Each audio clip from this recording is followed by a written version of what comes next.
Does it feel like currently in your life that you are working for money? What if I told you you can actually trick yourself into actually making money work for you?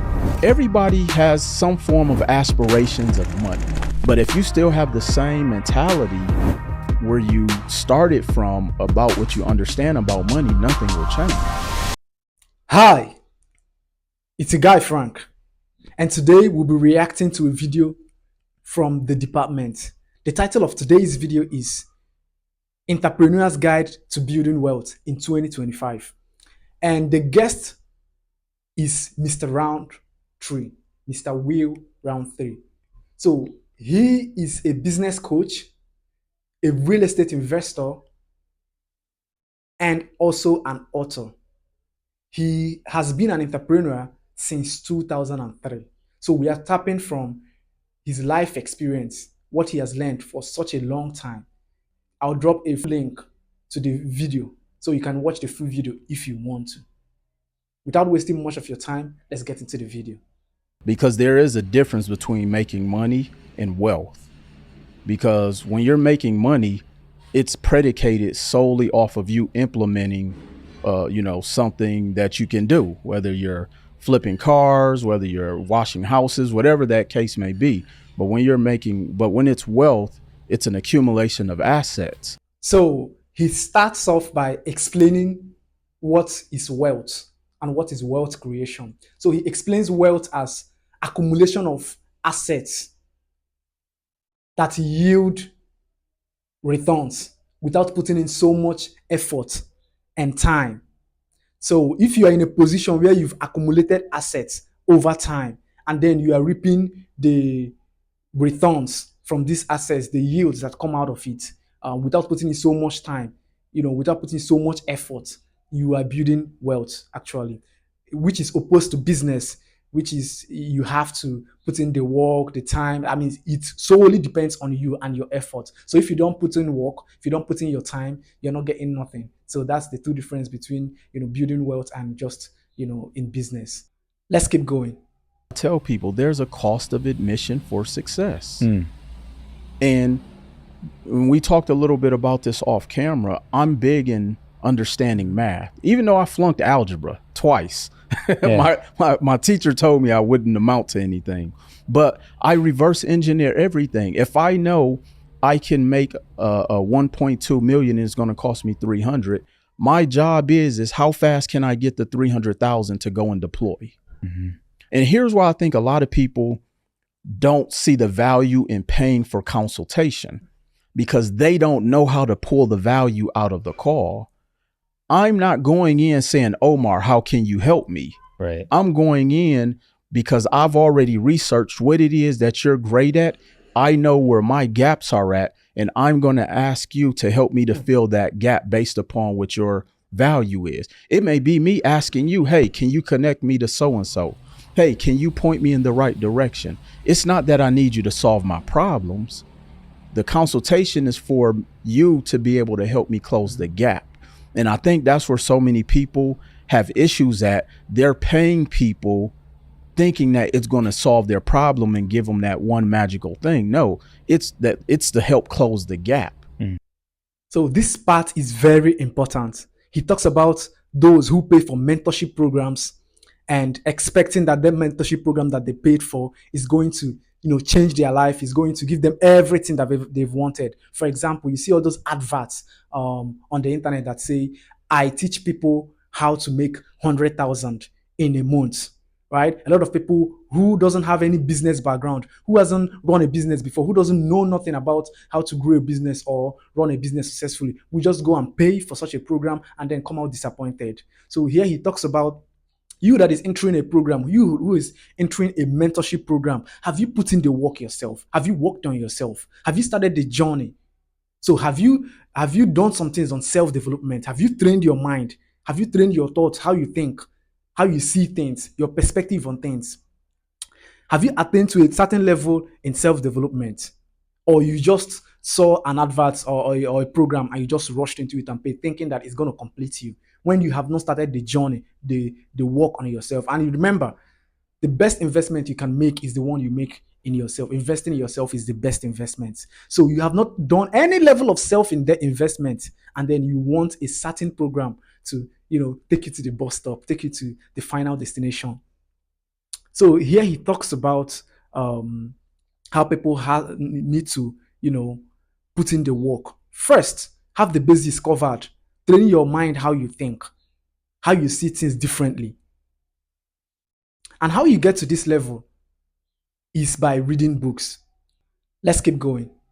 Because I worked on myself before I got into entrepreneurship. Boom. I tell people often I had an unfair advantage.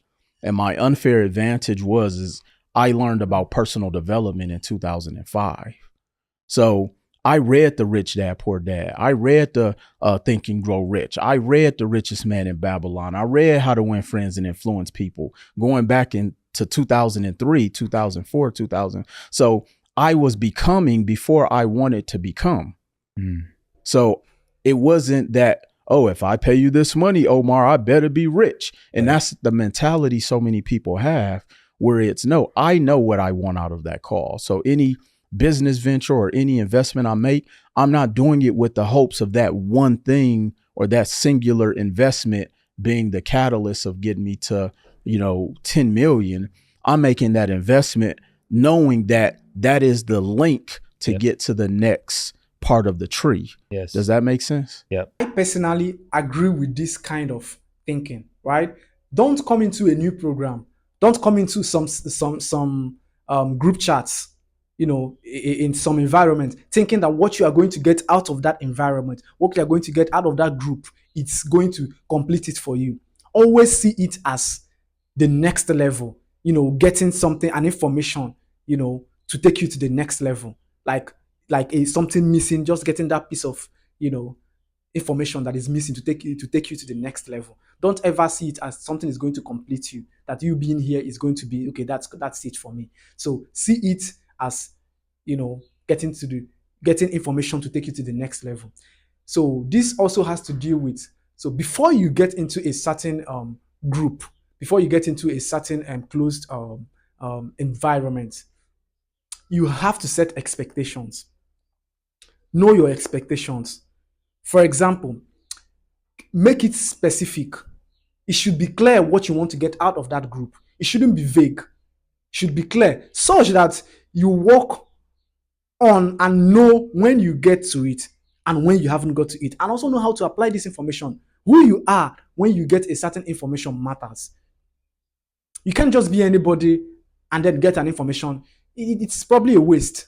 But if you are someone who has invested in themselves before, who have worked on themselves to a certain extent, then when you get an information, that information it's like it magnets to what you already know. It's like throwing a seed onto a fertile ground. Okay, now you can germinate and grow. But if the ground is not fertile, if it doesn't have a suitable surface for it to grow, it wouldn't grow. It is a waste, and therefore the results and your expectations, every other thing, it's also gone with it. So make sure that you work on yourself, that you have put in the work first before just rushing into a certain group, and also know your expectations. Know exactly what you want to get from such a group or from such a closed environment. Let's keep going. But I lost everything. This was the second time I was, close to being homeless, which, moving to Las Vegas, I actually moved out here and I became homeless. But a lot of people, that would have taken them out, because at the time, I had a family, kids, mortgage. I had every bill you could think of. But it was a couple things that set me up to where I wasn't able to fold, Omar. The first thing was my expenses were always low. Even though I was working and making, what they call good money, I never spent over an exceeded amount of my, revenue that was coming in from my 9 to 5. One of the biggest mistakes for most up and coming entrepreneurs, their personal expenses are too high. He talks about how he lost everything. So many people have fallen into that trap. They've lost everything, and how you react now is what matters. Are you going to be down there? For example, you might be depressed.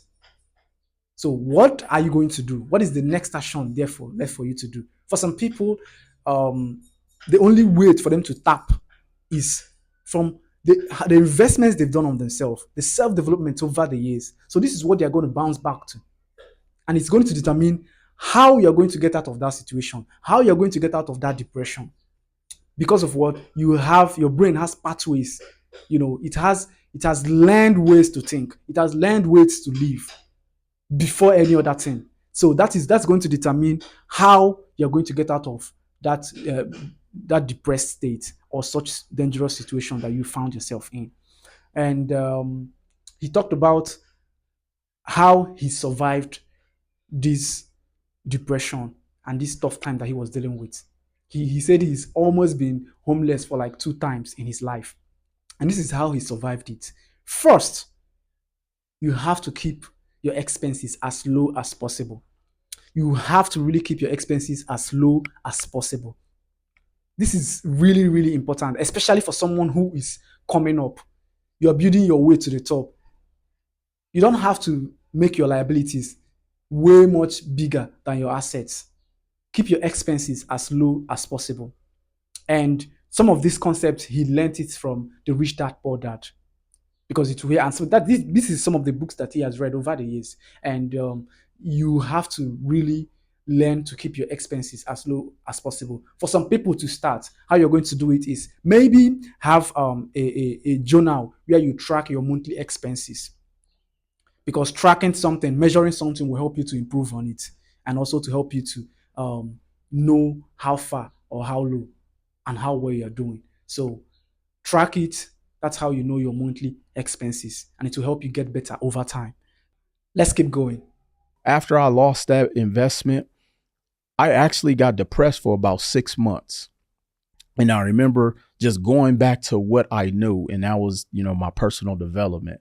And I really had to build myself back up mentally. So when I talk about when you change the way you're thinking, that's when you'll become successful. It's also, you are going to go through pitfalls. Yep. And the way you think is what's going to help you get out of that. It's not a guru. It's not another, like, sometimes you have to trick yourself. You have to be so delusional of yourself and your abilities and who you are and your beliefs and your faith. That's what gets you through those, those downpours of being an entrepreneur. Different mindset that he has. Okay. Now, going back to also the background that he has laid for himself, the books he has read over the years, it's really important. It's really, really important that you have set yourself up mentally, that you've invested so much on yourself that, you can rely on yourself when every other thing fails. Because there are times in life when every other thing will fail. Sometimes you invest in a particular venture financially and it will fail, it will crumble. You invest in some things with your time also, it will crumble. Now, what are you going to do? Are you going to be subbing up and, lay down and give it all up? No, you have to pick yourself up and start from the beginning again, especially if you have invested in yourself. So what is your mindset? Do you have a core belief in yourself that you can get through some difficult things or every difficult thing that you find yourself in? Do you have that belief in yourself? Have you invested in yourself such that you know that you can pull yourself out from difficult things, even if you find yourself inside? So this is also one of the things that he learned over the years while he was studying and building up himself. Let's keep going. Something happens to you, Definitely. You can use it as leverage. Well, I often say that failure is data. Yep. And Failure I is think feedback. It is. And I think so many people use failure as a woe, it's me. I'll take data to make decisions, not, oh, I feel this way. No, I only make decisions off of data.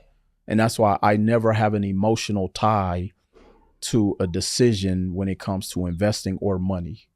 That's good. Bro, I love it. So good. I mean, taking money from your savings to go and buy an asset that I think so many people get into real estate thinking that it's going to make them rich right away. Real estate is your retirement plan. That's what I tell myself. People that they confuse participation with effort. Showing up is not enough. You don't get abs just walking in the gym. Hey. You got to put in effort to get those abs. So if you're trying to get on this journey of changing your family's finances and building wealth, you will have to put in effort. So in the final parts of the conversation, Will talks about how he treats his real estate investment. He says his real estate investment, he treats it as a retirement plan. Okay. So you determine how you treat your own real estate investments. One thing is for sure, real estate investments are not quick flips. They are not for quick flips, right? Because most of them accrue value over a long duration of time. So they are not quick flips. So for him, it's a retirement plan. So you determine what your own real estate investments are for. Also, he talks about making decisions with data and not emotions. Okay, so make decisions with data and not your emotions, how you're feeling at the point in time. And this also goes in how he talks about failure. He treats failure as a piece of information, a data that he uses in making future decisions. So this is very insightful. It also goes to show how much his brain, his thought pattern is developed over time. You know, you can owe this to the fact that he has read a lot of books or to the fact that he's been in business for a long time. He's been an entrepreneur since 2003, or is a combination of both things. So the last thing as well is he also mentions that showing up is not enough, especially for some of you now who are now, getting hold of this information or learning a few things about him or how he thinks. But showing up is not enough. Participating is not enough.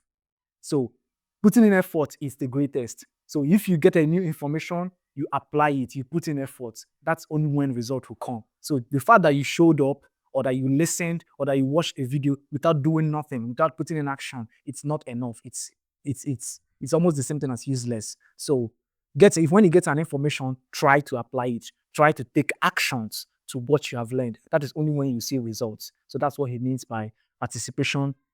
It's not enough. That putting in effort is the right way to go. And only when you put effort is when you see result. I hope you got value from this video today.